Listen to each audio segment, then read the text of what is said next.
My dearest friends, I am honored to once again bid you with warm greetings for today's sermon. Out in the vast expanse of the galaxy, there are innumerable enemies which have turned their attention towards the bloated, stagnant carcass of the once mighty Imperium, with the malicious intent of feasting upon that which mankind has so tirelessly built for itself. Perhaps as a grim silver lining, the majority of these foes will be somewhat forthright with their attacks against our worlds, where outright planetary or system-wide invasions will be performed out in the open, so that all may bear witness to the glory of their nefarious conquest. But, rather unfortunately, we do indeed find ourselves opposed to a faction who will grow as a silent parasite, hidden from all but the most attuned to their devilish tactics, and within the dark depths of a world they will plot and scheme to bring about the consumption of all, purely as a means to please their alien masters. I would, of course, be referring to the insidious malignity of the GENESTEALER cults, who have thus far been found to pervade near every corner of the galaxy. And they will not rest until they have brought about salvation for their corrupted brothers and sisters. A cult will be formed after a foul GENESTEALER has infiltrated its way onto the surface of a prey planet, at which point it will begin to infect a selected few members of the inhabitant society, causing them to mutate and produce disgusting, hybridized offspring, who now harbor the very genetic material of the Tyranids.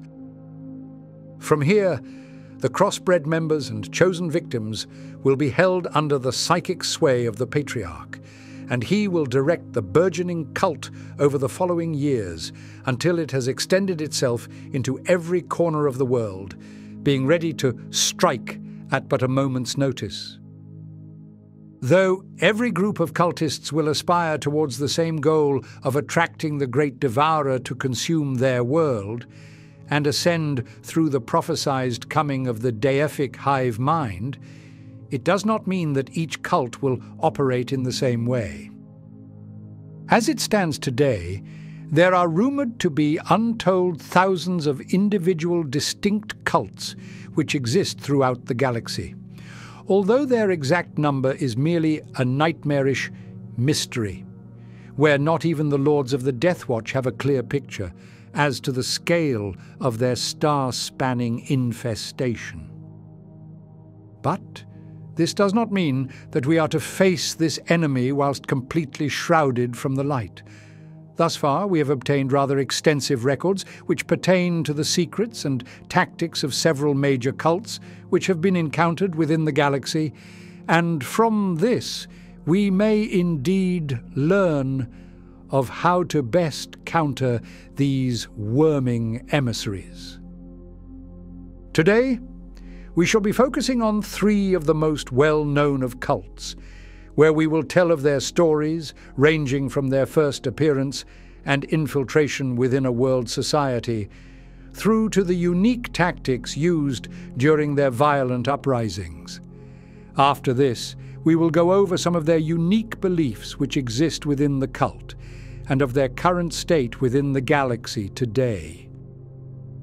The 3 which we shall cover would be known as the Cult of the Four-Armed Emperor, the Cult of the Twisted Helix, and the Cult of the Bladed Cog. But without further ado, my friends, it is time for us to learn of the GENESTEALER cults. The first to mention will be none other than the group known as the Cult of the Four-Armed Emperor. This cult was the first of its kind to be discovered by the Imperium, and their presence only became known to the wider galaxy following on from their brutal uprising upon the world known as Gosar Quintus. It was during the year 680 M41 where the insidious threat of this cult first reared its mutated, bastardized head.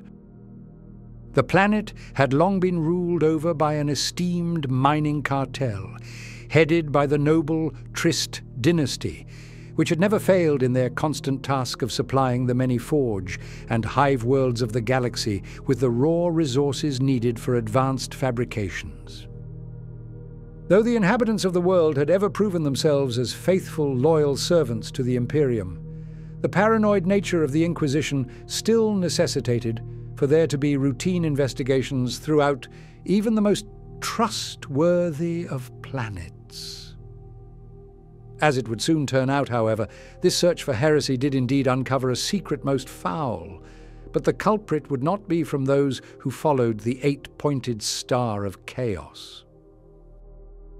It fell to an inquisitor of the Ordo Xenos, known as Chagrin, to enact the routine investigation upon Gozar Quintus, and though all initially appeared as normal, he soon discovered a number of curiosities which suggested to him that there was indeed a subtle perversion of the imperial creed being practiced by the planetary inhabitants. Leading a team of Tempestus scions, he ventured into the depths of a grand pit, which supposedly led to the vast mining complexes in which many of the servile denizens found their homes. As his squad delved deeper into that ever-murky darkness, he uncovered more and more artifacts, etchings, and devices which did indeed embolden his suspicion that something most foul had grasped Gozar Quintus in its taloned claws. It is said that the deep, cavernous tunnels of the mining world had been inscribed with prophetic tales of a coming four-armed god who would save the meek, downtrodden citizens from their life of feeble servitude. Personal chambers were found bereft of aquillas, or symbols of imperial faith, being replaced instead with curious stone statues shaped into what could only be described as a coiled serpent, with its back studded with claws and its fanged mouth agape. With all this being said, however, in a rather haunting twist, none of this information was destined to be investigated by the wider Imperium. Inquisitor Chagrin was recorded to have only sent one singular transmission back to his void ship, and it was that Gozar Quintus was performing admirably, and that the Imperium should not interfere with the benevolent rule of the Trist dynasty, as they were exemplars in following the truth of the imperial creed. Over the following year, life upon this fringe imperial world continued to thrive. However, all was not well within the fortresses of the Death Watch. The mysterious alien-hunting Astartes had indeed received the final call of Inquisitor Chagrin, and yet he had seemingly disappeared from the galaxy without a trace, and this was an incident which most assuredly warranted a follow-up investigation. A small kill team of 5 Marines, codenamed as X's, was dispatched from their watch fortress to traverse the last recorded path of their inquisitorial companion in the hopes that they may uncover his true and final fate. Rather curiously, however, once they themselves delved into the darkness of the same great pit which Chagrin had explored, their signal too was seemingly lost. At this point, it was quickly becoming obvious that some nightmarish terror did indeed lurk within the Stygian depths of this gargantuan abyss. Losing a fabled inquisitor and 5 esteemed brothers of the Adeptus Astartes was not something which could be overlooked, and so it fell to none other than the ultramarine chaplain, known as Ortan Cassius, to finally shed some light on this deadly anomaly. The venerable hero, no longer content to see more of his brothers disappear within those dank depths, assembled an elite team of 10 Death Watch veterans, each of whom he could wholeheartedly trust to carry out the mission, even if all others had fallen. With his group, they departed to Gozar Quintus and descended into the darkness of that great and terrible pit. Within, they found true horrors, the likes of which had never before been seen throughout the galaxy. The tunnels were utterly infested by hordes of half-mutated humans who had seemingly been hybridized with the malign traits of the recently encountered Tyrannid menace. With hunched frames, the mutants charged out from the darkness, clawing, scratching, and stabbing away at the intrusive kill team. But these men were Astartes, clad in some of the finest of power armors available to a Marine, and so their blows were simply deflected, bouncing off the imposing suits of black armor. In response, the members of Kill Team Cassius were relentless in their advance. Torrents of fire, unleashed from bolters, plasma rifles, and flamers, utterly devastated the seemingly endless hordes, with thousands of cultists falling victim to the Astartes' onslaught. They continued to move ever deeper into the pit, purging various nests and dwellings from the foul Xenos taint which had clearly pervaded this entire labyrinthine complex. Reaching the basin of this pit, the Marines encountered the great GENESTEALER patriarch who ruled over the entirety of this cult.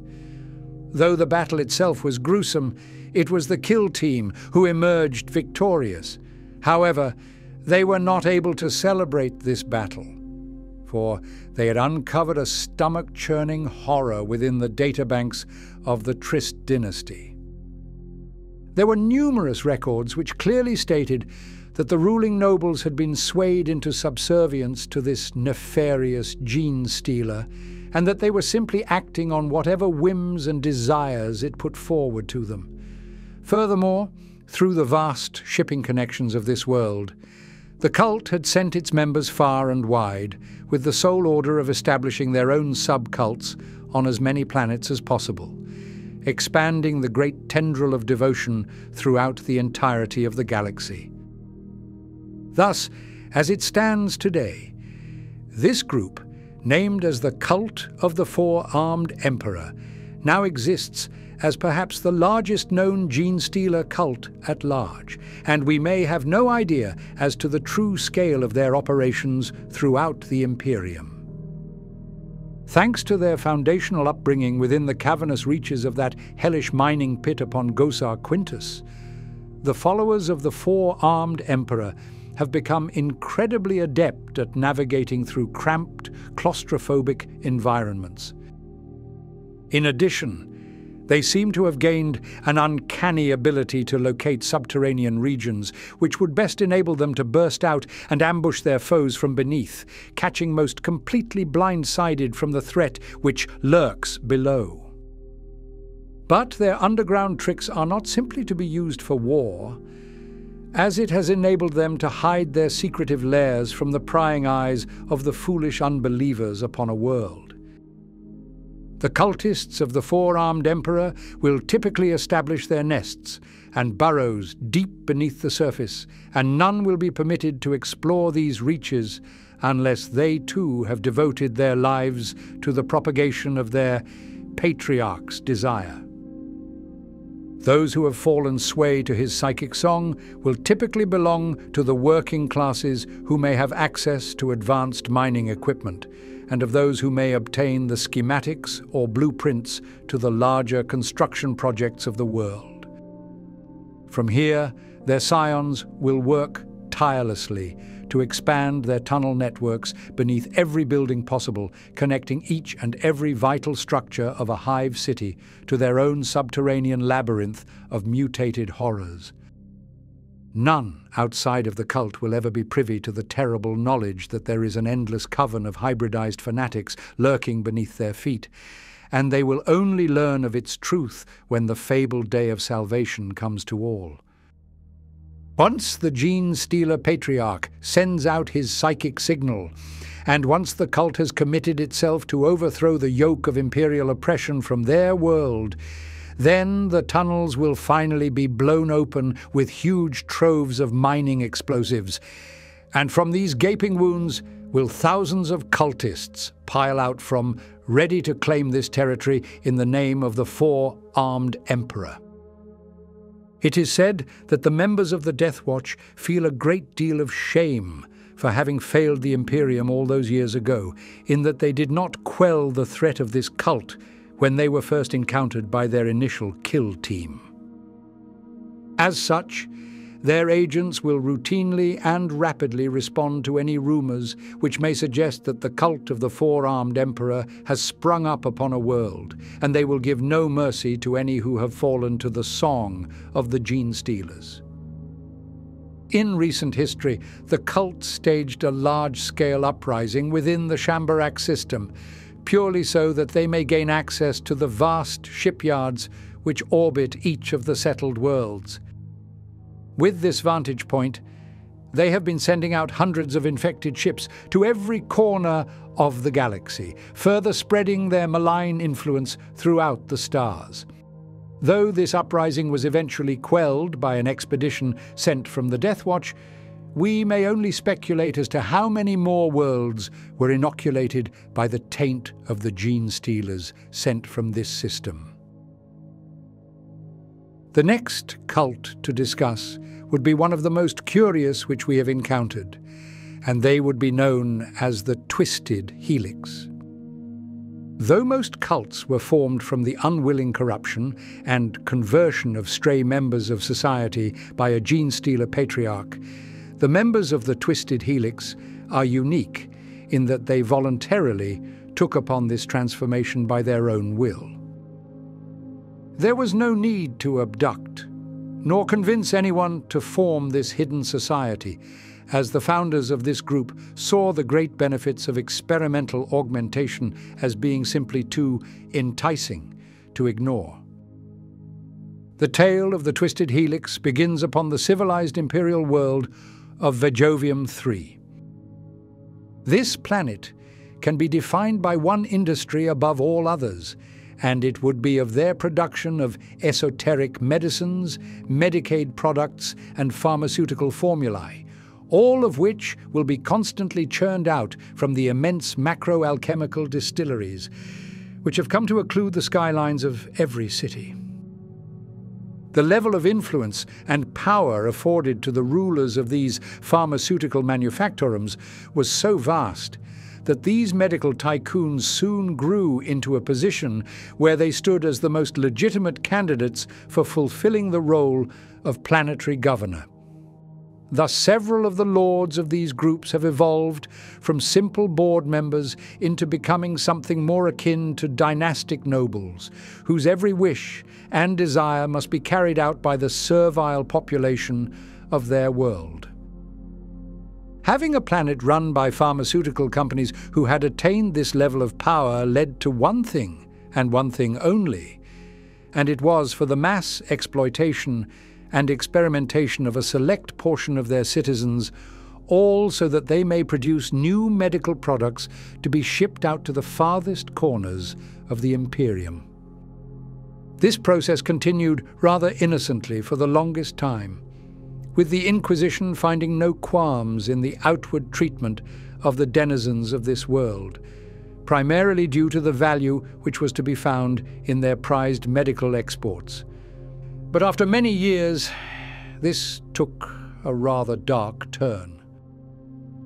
The janitors and senior scientific staff had become privy to the knowledge of the tyrannid species running rampant in the distant reaches of the galaxy, and the existence of an alien which could rapidly adapt in response to various external stimuli was too enticing of an opportunity to ignore. Thus, a group of pure strain GENESTEALERs were quickly acquired through a series of unsultry means with the express purpose of performing a wide range of exotic experimentations upon their chitinous bodies. Initially, this began with simple extractions and examinations of the various secretions, organs, and biological artifacts of the GENESTEALERs. However, the aspirations of the genitors were always far grander than the simple cataloguing of this ravenous species. After several hundred experiments, they had managed to isolate and purify the entire genome of these beasts, and from this they were successful in extracting the treasured germ seed, which was thought to initiate the transformation of a victim into a hybridized, ascended version of themselves. It is rumored that some of the methods used to isolate these sequences were whispered to the genitors by the silent call of a being known only as the prime specimen. We may speculate that this individual would be none other than the GENESTEALER patriarch who was brought to this world along with the rest of his brood, but this is something which we will never know for certain. In any case, at this point, it soon became clear to the scientific staff that they had made a true breakthrough in the field of genomics, and that they were poised to elevate humanity to a new height of power through the gift of their newfound discovery. The alien DNA was a clear path to ascend mankind into a plane of perfection, where death itself would be but a tragic memory from their past existence, where their own genetics were yet to be conquered. With their new lofty goal of biological ascension now in mind, the aristocratic lords of Vejovium III instructed their senior genitors to administer the genomic gift into their own bodies, claiming that since they were at the pinnacle of imperial society, that they should be the first to ascend over all others. There is another theory which reads that the aristocracy were coerced into imbuing this alien elixir by the siren call of the prime specimen. But regardless of the true reason, the lords had each chosen to consume this curious concoction, and the world of Vejovium would never again be the same. The lords quickly mutated and transformed into hunched beings which resembled the neophyte hybrids commonly found in conventional GENESTEALER cults. Though they were far from the image of glorious perfection which they once envisioned, many of these arrogant fools were in fact rather pleased with the augmentations which they had received. The extra limbs, hardened claws, and sharp fangs were seen as clear boons which they most wholeheartedly deserved from their conquest of alien DNA. Following on from this, many more experiments took place, with there being a new goal of producing new, fully fledged, pure strain GENESTEALERs from the genetic material which they had already extracted. The vast majority of their attempts ended in abject failure, with hordes of malformed abominations being pushed away and locked up in vast pens, where they would be destined to act as simple vessels for future experiments. Eventually, however, the genitors and hybridized lords were indeed successful, and they managed to produce a new clutch of vat-born GENESTEALERs who held a pure strain of tyrannid DNA. The newly formed creatures were then released across the world of Vejovium III, being placed in specific locations within great hive cities and laboratory complexes, from where they would be able to infect and spread the gift of the GENESTEALER's kiss to all who they encountered.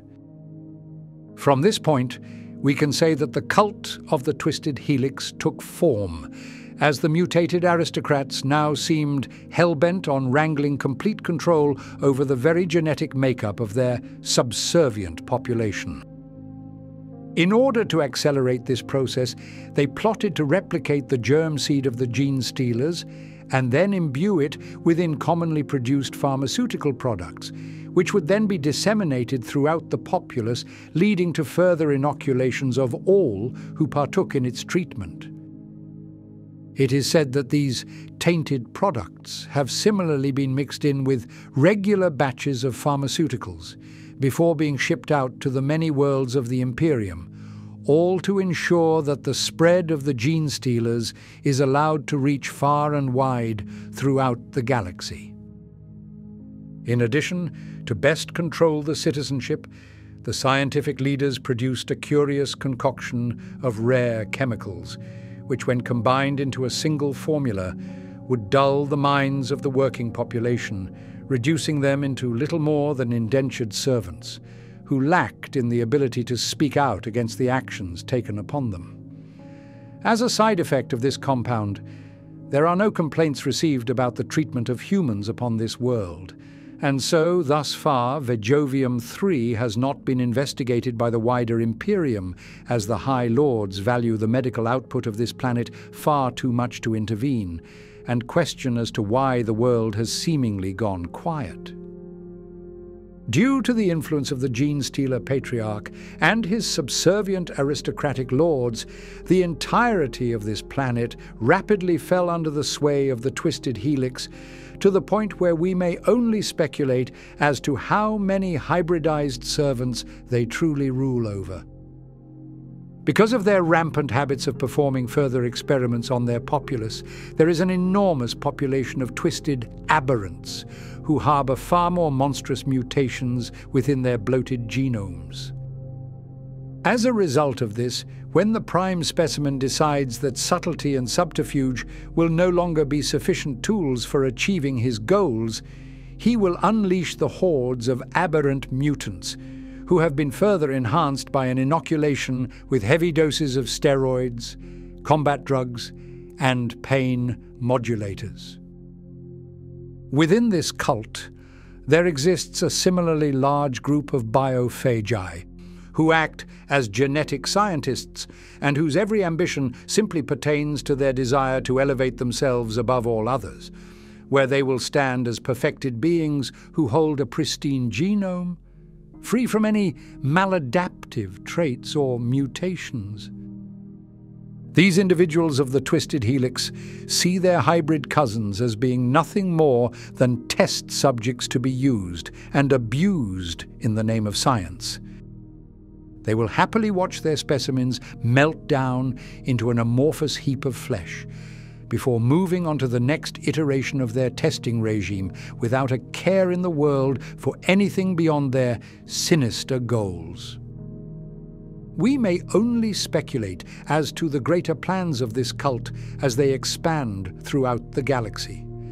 Perhaps their ultimate ambition would indeed be to elevate humanity to a new height of genomic glory, which was in fact a goal that the Emperor himself aspired towards in his ancient past.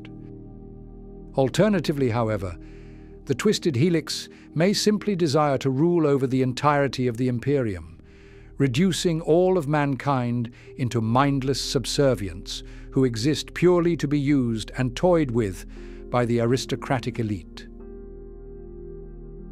The third cult to learn of would be known as the Bladed Cog, and it exists as a curious amalgamation of GENESTEALER hybrids and Mechanicus scions. Whilst it is fairly common for GENESTEALER cultists to utilize heavy machinery or mining equipment within a war zone, there are none who have dedicated themselves to the machine as much as the Bladed Cog. In some ways, their beliefs may be seen as somewhat of a bastardization of the teachings behind the machine cult. And as we are soon to discuss, this group holds a rather special relationship with the followers of Mars. Our story begins upon the nondescript imperial world known as Fineminster Gamma.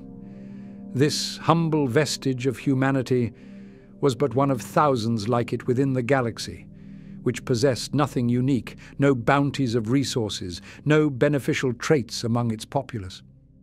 And so it simply existed to serve the greater Imperium as best it could, as a humble cog in a far greater machine. But quite sadly, this modest home of man was not destined to hold this quiet, unassuming state for long. All changed for the denizens of this world with the approach of a tech priest Dominus, named as Ovid Thrensiom. After sailing through the inky depths of space for an unfathomable length of time, this follower of Mars ordered the populace to assist him in repairing, recharging, and restoring his great cohort of Skitarii, along with his travel-worn void ship. Such was the way that this lofty cyborg carried himself, and so clearly elevated was he from the common citizens of this world, that they opted to honor him with the title of Great Miser. a name intended to carry with it a hefty deal of respect and praise. But the tech priest cared not for the literary practices of baseline humans, and instead his mind was occluded with the truth that this pathetic world simply did not hold the capabilities to provide him and his forces with the care which he required. They possessed only the most rudimentary of manufactorums. Their power generators were ancient even by frontier standards, and their forge units were barely functional, being able to only produce crude tools of pig iron. Knowing that he would be unable to retrofit these shambolic buildings to meet his needs, and understanding that his task of pursuing the knowledge of the machine god was too vital to pause, he opted to take a more drastic measure to aid him in his mission. Within the muddled, interconnected branches of his partially cybernetic brain, he saw that, whilst this world did not own any valuable resources, that the populace itself could be put to work in a far more tangible way than they ever thought possible. As a tech priest, he understood the weaknesses of flesh, but hidden within even the most meek of creatures, there does in fact lie a bountiful reservoir of bioelectrical energy, simply waiting to be harvested to fuel whatever esoteric machinery he desired. With this in mind, he claimed the mantle of leadership over this miserable planet, and ordered for his Skitarii cohort to begin rounding up the populace, from where their ample stores of energy would be stolen away through an admittedly cruel and inhumane method. After witnessing the first charred, empty husks of mankind which had been cast out to the wilderness, it was inevitable that the remaining population would begin an uprising against this grand, yet undeniably evil miser. The working class collected an arsenal of makeshift weaponry and charged towards the central quarters of Ovid Thrensium, but rather sadly, they were forced to contend with a mighty cohort of cybernetic Skitarii. Unsurprisingly, the oppressed humans were devastated. They were simply no match for a task force of biomechanical warriors who had been built and optimized for war, and so the rebellion was violently crushed, leaving the tech priest in his position of power, unopposed by any who could possibly match his strength. With the new horde of corpses at his disposal, however, he found that each and every fallen man and woman could be harvested, and from this realization a new idea was sparked in his twisted mind. He thought that if he kept stoking the fires of rebellion, then future uprisings could be instigated, leading to a new bounty of bodies to be used, and thus he opted to maintain this insurrectionist aura, where he would simply bide his time and wait for a future attack. It was, however, in this chaotic environment that salvation arrived in a most unexpected form. An imperial freighter, named as the Red Spark, had descended to drop off its regular shipments of goods to the planet's desperate citizenship, but for this latest visit, it left one additional and unwanted gift. A pure strain GENESTEALER had stowed aboard many years prior, shrouding itself in betwixt the cramped bulkheads of the craft, before entering into a prolonged state of hibernation. Upon landing, however, the creature was spurred to life by a rush of adrenaline, prompting it to silently slip away onto the planet's surface. From here, in the tumultuous state of paranoia, fear, and with the burning embers of a revolution still in each and every citizen's mind, the GENESTEALER was provided with a near-perfect environment to exploit. It did not take long for this patriarch to find a small hovel to create his lair, and from this den did he steal away the first chosen few to form the foundations of a new cult. This group would go on to be known as the New Deliverance Movement, with the sole goal of liberating their homes being emboldened by the psychic song of the GENESTEALER. More and more of the terrified populace quickly came forward to join, initially being ignorant to the truth of this movement, where they simply believed it to be yet another burgeoning group of rebels who sought to overthrow the Grand Miser. These unfortunate fools, however, were quickly brought under the fold of the cult, where they would be impassioned by the wills and desires of the Patriarch. Those early cultists were quick to create a new codified language for themselves, replete with secretive phrases and signs intended to make one's true allegiance known to those who may hold sympathies to their cause. The great flags of Mars, which the tech priest had ordered to be put up across the settlement, were stolen away and altered to display the new movement which they now followed. The great cog of Mars was made to appear more jagged and sharpened, and its center had been filled in with a coiled creature, representing none other than the shrouded Patriarch.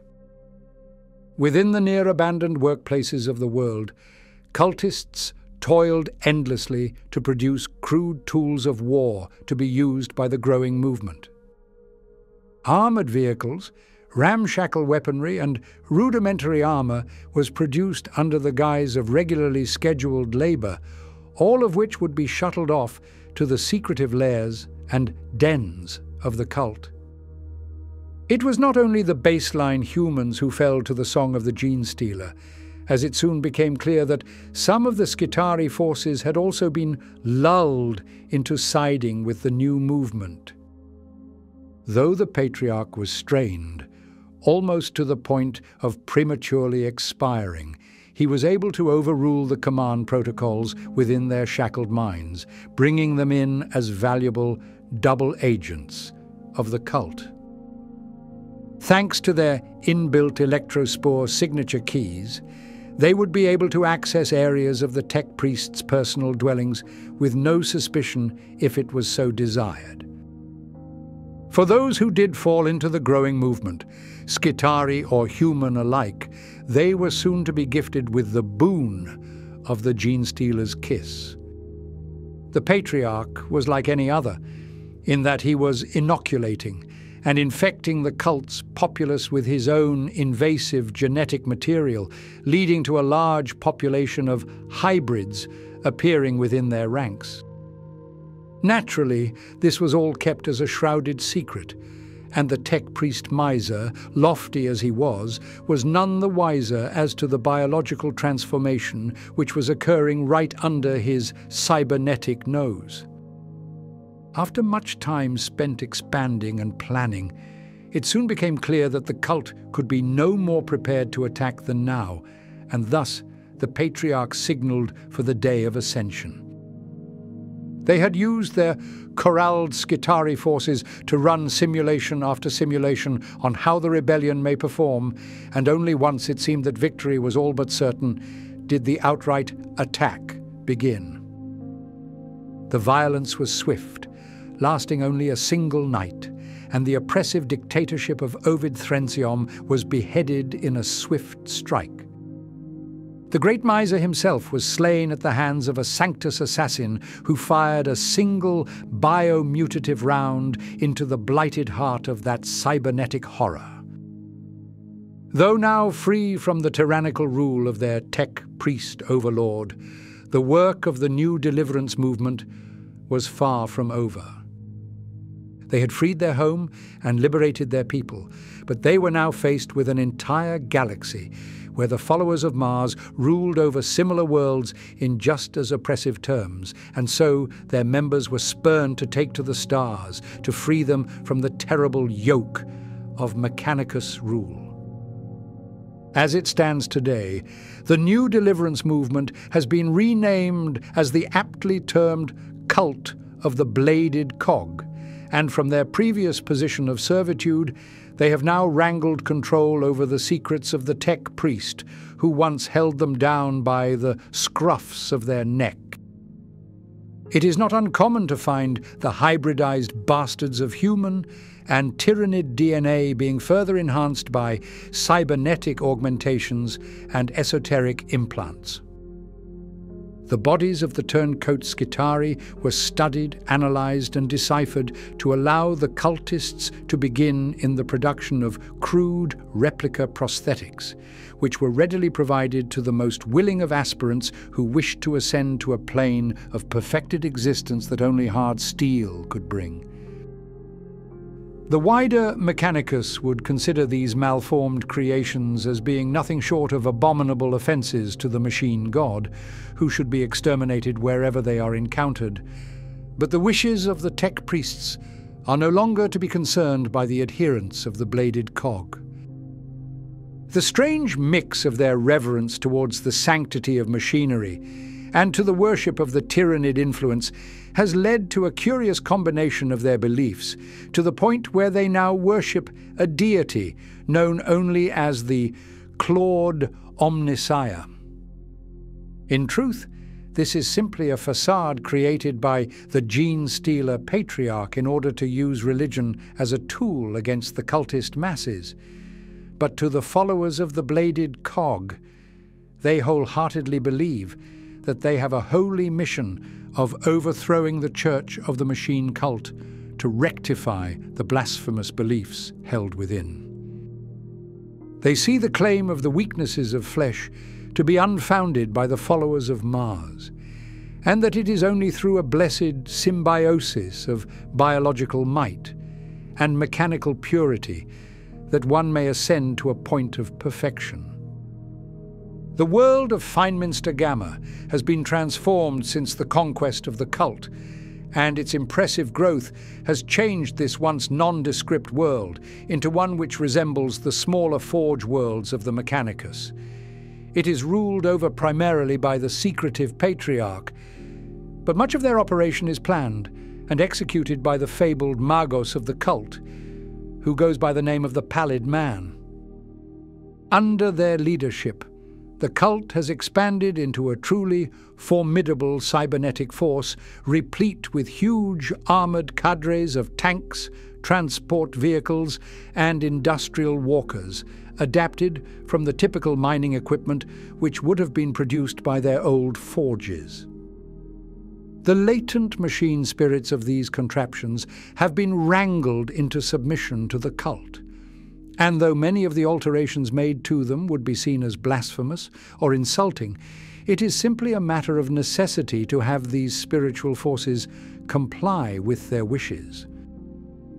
Their operations are primarily based around infiltrating and liberating other forge worlds of the galaxy, with their highest goal being that they wish to corrupt and lead a rebellion upon Mars itself.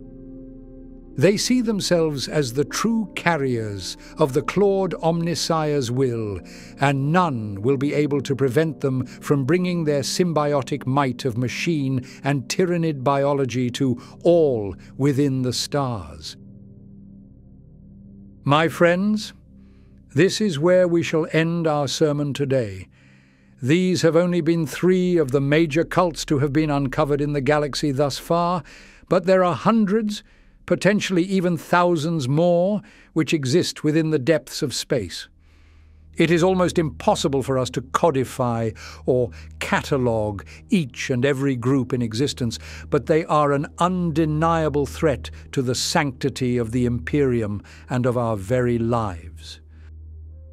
They seek to corrupt all that we know and understand purely to attract the insidious fleets of the Tyrannid Menace and those foolish cultists who overthrew the world's old leaders will not be saved from the hunger of these extra-dimensional beasts.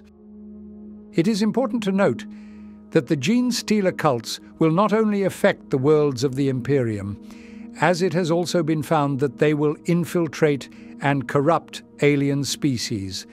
However, this is a topic which is far less documented, and we would primarily be speculating on the events which occur during these scenarios. But regardless, We will soon return to learn of some more of the major cults which exist within the galaxy, as they are truly a fascinating topic which we would all benefit to learn of. For now, however, I believe that it is time to close this chapter on the GENESTEALER cults. I hope you have all enjoyed listening to these 3 tales, and I thank you for listening to them in their entirety. I hope you all have a pleasant day ahead of you, and I wish you goodbye.